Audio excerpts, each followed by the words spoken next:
شمس أنت بدر مرحبا أنت نور فوق نوري مرحبا أنت إكسير وغالي مرحبا. Assalamualaikum warahmatullahi wabarakatuh. Selepas asar pergi mengaji, belajar huruf hijaiyah. Apa kabar Abang None yang baik hati? Ketemu lagi sama saya, Mpok Rahma. Di episode Feature Betawi kali ini, kita akan cerita soal musik gambus. Musik gambus masuk ke Indonesia sekitar abad 18. Musik ini adalah perpaduan antara musik-musik Arab dan juga India. Alat musik gambus adalah alat musik seperti mandolin yang terdiri dari 3 senar. Paling banyak 12 senar. Alat musik ini dibawa oleh pedagang-pedagang dari Timur Tengah, yaitu dari negeri Yaman dan juga dari negeri India, bangsa-bangsa Gujarat yang berdagang ke Indonesia. Selain berdagang, mereka juga membawa misi berdakwah untuk menyebarkan agama Islam. Nah, bagaimana sih musik gambus itu menjadi bagian dari seni budaya Betawi? Pada episode kali ini, kita akan memaparkan tentang musik gambus dengan narasumber para musisi musik gambus yang ternama di Indonesia. يا مؤيد يا ممجد مرحبا يا إمام القبلتين مرحبا يا حبيبي يا محمد مرحبا. Assalamualaikum warahmatullahi wabarakatuh. Saya Ahmad Supandi, pimpinan Sanggar Gambus Ar-Robinia yang berada di Mampang Perapatan. Saya akan mulai sejarah gambus yang ada di Indonesia. Di abad 18, pada saat orang-orang Yaman berimigran ke Indonesia, mereka menyebarkan musik-musik Yaman tradisi. Nah, di Betawi sendiri disebut gambus kenapa? Karena alat musiknya yang disebut di Timur Tengah disebut oud, itu disebut gambus. Padahal, ini kebanyakan orang menganggap seperti itu. Padahal ada di Turki yang namanya kumbus. Kumbus itu perpaduan antara banyo dan oud. Jadi antara timur dan barat perpaduannya menjadi kumbus. Nah itu sebenarnya, tapi berhubung orang Betawi tahunya itu kalau gambus adalah yang alat musik oud, ya kita maklum aja. Di tahun 40 udah ada grup gambus di Jakarta atau di Betawi. Itu yang memimpin pemain-pemainnya adalah paman-paman saya dan termasuk orang-orang tua saya. Nah, itu namanya Al-Hilal di tahun itu.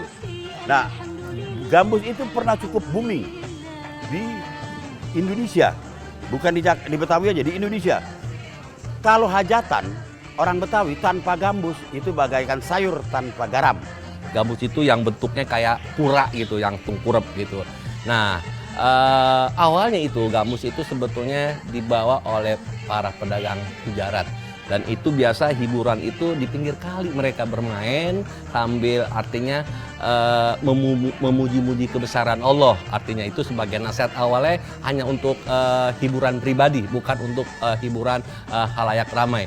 Nah, lama-kelamaan gambus itu berkembang di Indonesia, bahkan artinya khususnya di daerah Betawi. Ini menjadi sebuah hiburan yang memang lagu-lagunya banyakkan dari Timur Tengah.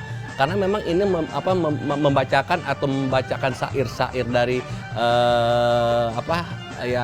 dari sunah-sunah Rasul gitu. Hasbunallahu hasbunallahu hasbunallahu. Nah, pada tahun 50-an, pas tahun 48, terjadilah itu PKI masuk. Nah, itu mulailah gambus itu tersingkir. Tersingkirnya kenapa? Karena waktu itu tidak boleh berbahasa Arab, tidak boleh berbahasa luar kecuali berbahasa Indonesia. Maka akhirnya mulailah terbentuk dengan syair-syair lagu berbahasa Indonesia. Tahun 60 naik lagi gambus. Setelah tahun 60 maksudnya ada yang namanya grup dulu namanya Al-Waton. Al-Waton itu Husain Ali Drus. Itu dari luar Batang.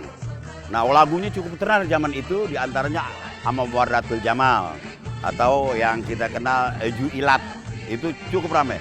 Sedangkan untuk orang Betawi sendiri itu awalnya lebih menyukai gambus gaya Masri, gaya Mesir. Nah, tapi sekarang kita mulai terbentuklah kita Ar-Robinia yang awalnya untuk main di kalangan orang Arab, akhirnya kita bermain di kalangan akhwal. Kalau mereka menyebutnya akhwal. Akhwal artinya saudara ibu, karena banyak orang Arab yang kawin dengan orang Betawi, akhirnya disebut Saudara Ibu. Nah, kita mulai bawa lagu-lagu Hadromi dicampur dengan lagu-lagu Mesir. Nah, itu pun cukup booming.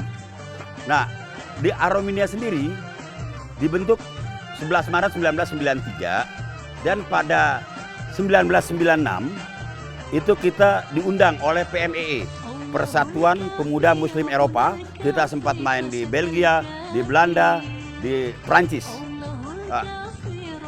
Waktu mereka datang ke sini, mereka menguji nih gambus Betawi bagaimana. Kan banyak waktu itu ada grup-grup gambus atau grup-grup religi yang ada di Indonesia. Tapi setelah diuji ya kita yang terpilih. Nah, itu awal mulanya gambus mulai go internasional. Ya. Setelah itu mulailah di antara pemain-pemain kita juga main di Mesir, main di Yaman, main di Abu Dhabi dan sebagainya. Ya, alhamdulillah sampai saat ini gambus masih eksis. Ya. Kita bisa lihat kalau di kampung-kampung ada orang-orang hajatan itu kebanyakan itu mereka membawa atau manggil orkes gambus. Walaupun di akhirnya di pertengahan nanti mereka minta lagu dangdut, ya insya Allah gambus masih bisa lah lagu-lagu dangdut, tapi terbatas. Perkembangan musik gambus tidak hanya dinikmati oleh kalangan bawah, bahkan musik gambus ini juga tampil di banyak hotel-hotel berbintang. Tidak hanya mengusung tema-tema keagamaan, musik gambus saat ini juga banyak melirikkan tema-tema percintaan.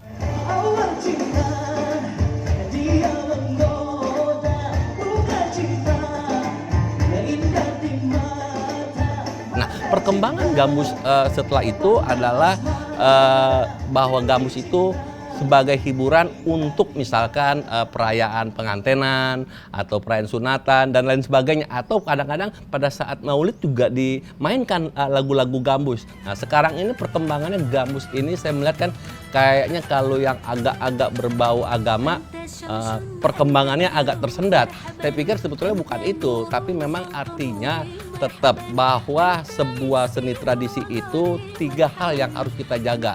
Senimannya itu sendiri yang harus menjaganya, lalu masyarakat kita sendiri juga harus bagaimana memberikan apresiasi kepada senimannya, juga pemerintah.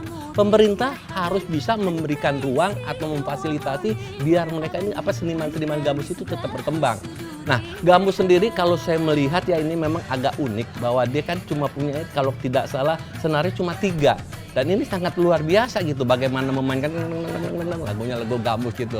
Nah, ini memang sekarang ini hampir tidak ada boleh dikatakan tidak ada pengembangan, tapi saya pikir ada juga gini, di pinggir-pinggir Jakarta masih banyak orang-orang dalam hal perayaan keriaan yang sangat islami itu lagu-lagu gambus atau musik-musik gambus masih diperdengarkan. Ya mudah-mudahan dengan adanya program yang dikelola oleh Yayasan Benyamin Sueb, mudah-mudahan satu demi satu kesenian-kesenian yang memang sedikit agak punah ini bisa dimunculkan kembali. Ini saya sangat senang sekali gitu. Artinya mudah-mudahan dengan progres ini kesenian Betawi tidak akan punah. Karena saya pikir bahwa buat apa pergi ke Jakarta kalau cuma beli sawi? Buat apa tinggal di Jakarta kalau kagak cinta sama budaya Betawi? Ya Bu Majid, marhaban. Ya Imam al-Qiblataini, marhaban. Untuk gambus Betawi, menarik kita bicarakan di sini. Pada dasarnya ini juga unggulan kebudayaan Betawi. Karena Betawi dekat sekali dengan budaya Islami, kita melihat gambus yang sangat disukai, yang digemari oleh masyarakat di seputaran kota Jakarta dan sekitarnya. LKB sangat mendukung hadirnya gambus. Dengan beberapa kali kami mempresentasikan dan mencoba tahun ini untuk mengajukan menjadi warisan budaya tak benda. Kami bangga Betawi punya gambus. Semangat gambus Betawi, terus berkarya, dan semoga banyak kaderisasi tercipta. Sejak zaman dulu, Betawi secara inklusif dikenal memiliki sifat terbuka dan sangat egaliter terhadap perkembangan kebudayaan dan juga pendatang-pendatang yang masuk. Sehingga banyak sekali akulturasi budaya menjadi bagian dalam aktivitas seni dan jenis-jenis budaya yang ada di DKI Jakarta. Salah satunya adalah gambus. Gambus yang berasal dari Timur Tengah diasosiasikan dengan kegiatan yang sifatnya religius. Untuk itu, Pemprov DKI Jakarta selalu mengembangkan musik-musik gambus ini dalam setiap aktivitas, terutama pada masa-masa bulan suci Ramadan. Nah, kita semua tentu saja harus bisa menjaga musik gambus ini untuk tetap lestari dengan cara memberikan intensitas lebih untuk kegiatan gambus, supaya kita terus mengingat bahwa jenis tarian atau seni musik gambus ini menjadi bagian dalam keseharian kita dengan syair dan syiar yang lebih baik. Meskipun musik gambus tetap laku di pasaran, namun sebagai bagian dari budaya Betawi, musik gambus ini tetap butuh dukungan untuk terus berkembang. Terutama bagi seniman budaya Betawi di musik gambus, bisa melakukan kreasi dan inovasi dengan menciptakan lagu-lagu baru. Bagaimana sih supaya tetap kesenian gambus ini tetap berkembang dan bertahan? Sebetulnya kita sudah bersyukur ada yang namanya Undang-Undang Nomor 5 tahun 2017 itu, bagaimana ada yang namanya pemajuan kebudayaan. Lalu ada Perda Nomor 4 tahun 2015. Nah, ini juga artinya bahwa kesenian khususnya seni Betawi sudah ada payung hukumnya. Juga ada pergubnya nomor 229 tahun 2016. Nah, ini bagaimana sebuah kesenian tetap harus dijaga dan juga dikembangkan lalu dilestarikan sehingga bahwa kesenian kita tidak akan diambil oleh negara-negara lain. Ini sangat bersyukur. Nah, caranya gimana sih supaya kesenian kita tetap terjaga dan bisa lestari? Ya, saya pikir yang tadi sudah saya sebutkan, ada 3 hal. Bahwa senimannya itu tetap harus bisa mencari inovasi-inovasi baru. Lalu masyarakat kita jangan cuma sekedar nonton-nonton kebudayaan luar, apalagi sekarang nih banyak ibu-ibu kayak bapak-bapak, anak muda sekarang banyaknya nonton film Korea dibandingin film-film kita sendiri. Nah, ini kan artinya tidak memberikan apresiasi kepada seniman tradisi. Allahul kafi, Rabbunal kafi, qasadnal kafi. Allahul kafi, Rabbunal kafi, qasadnal kafi. Kalau mereka mau maju, mereka harus banyak mencipta. Jadi jangan hanya mengikuti lagu-lagu yang ada di Timur Tengah. Kita bisa mencipta, bisa berkreasi. Ya kalau Arominia sendiri udah 10 album, ya itu juga melalui mereka yang minta, mau dari zaman kaset sampai CD maupun DVD. Ya, yang terakhir kita buat dengan orkestra Arominia Orkestra dengan Cici Paramida. Nah itu cukup banyak penggemarnya.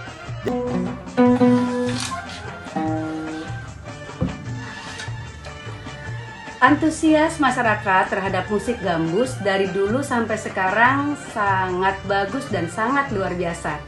Contohnya sekarang ini banyak sekali bermunculan grup-grup musik gambus, apalagi di kalangan anak-anak muda. Mereka membuat musik gambus dengan perpaduan kolaborasi musik gambus modern. Adanya festival musik gambus sampai di tingkat nasional. Dan musik gambus juga banyak tampil di berbagai acara di stasiun TV dalam bentuk orkestra. Dan sekarang ini juga banyak bermunculan artis-artis musik gambus yang mempunyai suara yang khas dan sangat berkualitas. Itu semua menandakan bahwa musik gambus adalah salah satu musik yang digemari oleh masyarakat Indonesia. Ya Thaibah, ya Thaibah.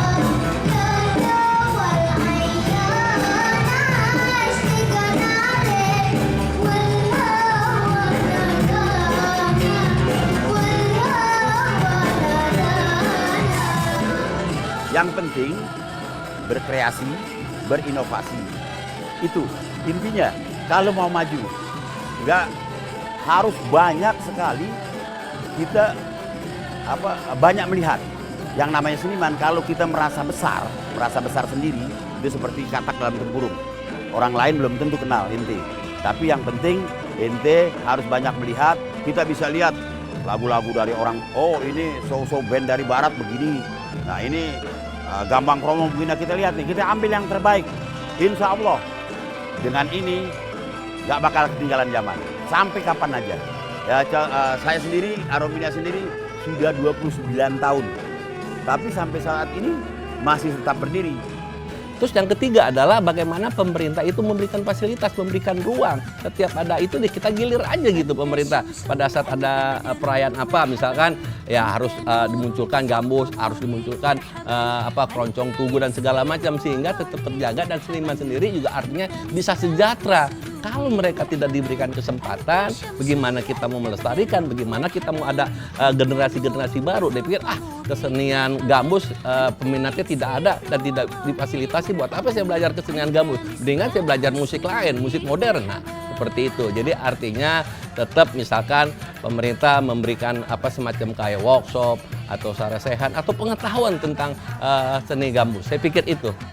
Untuk Pemda sendiri, untuk gambus, alhamdulillah dari gubernur ke gubernur nggak pernah ketinggalan sama gambus, karena ada suasana keagamaan, yaitu gambus, kagak mungkin yang lain.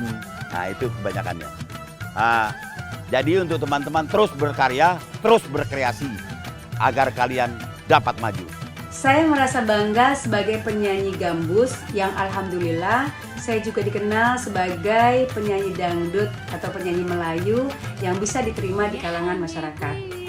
Intinya saya harus tetap mempertahankan musik gambus sebagai awal karir saya dan terus mengembangkan musik gambus dengan berbagai karya dan kreasi dan lebih eksis lagi tampil dalam iringan musik gambus. Bagi masyarakat Jakarta khususnya Betawi, musik gambus merupakan hidangan yang hampir tidak pernah ditinggalkan dalam setiap acara. Oleh sebab itu, musik gambus menjadi salah satu pilihan hiburan di Jakarta. Banyaknya jenis-jenis musik populer di Indonesia tidak menyurutkan musik gambus sebagai musik yang populer di tengah masyarakat. Tidak hanya di Jakarta, namun musik gambus juga terkenal di berbagai daerah di seluruh pelosok Indonesia. Dengan demikian diharapkan bahwa seni budaya Betawi ini tidak hanya populer saja, namun juga dapat meningkatkan kesejahteraan para senimannya. Baik Abang None, sekian dulu episode Feature Betawi kali ini. Saya pamit undur diri, tak lupa pantun. Menabuh rebana di ujung senja, menyanyikan lagu-lagu syair ketuhanan. Mungkin lain kali kita bisa jumpa, semoga masih ada kesempatan. Wassalamualaikum warahmatullahi wabarakatuh. Pakai kacamata dulu dong, ya kan. Ngomong soal kesenian gambus. Gambus nih kalau kita lihat dari tahun ke tahun sampai sekarang itu udah kemana yang ada? Coba deh kita perhatiin. Kagak ada, yang dihadir kalau sekalinya ada nampil gambus itu di tempat pesta perkawinan, di kawinan. Yang ada juga yang nonton orang-orang tua-tua semua. Yang muda kemana? Nah itu yang harus menciptakan regenerasi gimana supaya yang ada gambus akhir semua. Anak muda coba deh, kita sebagai orang muslim atau yang beragama ya, itu yang namanya gambus itu adalah kesenian yang boleh katakan buat siraman rohani kita.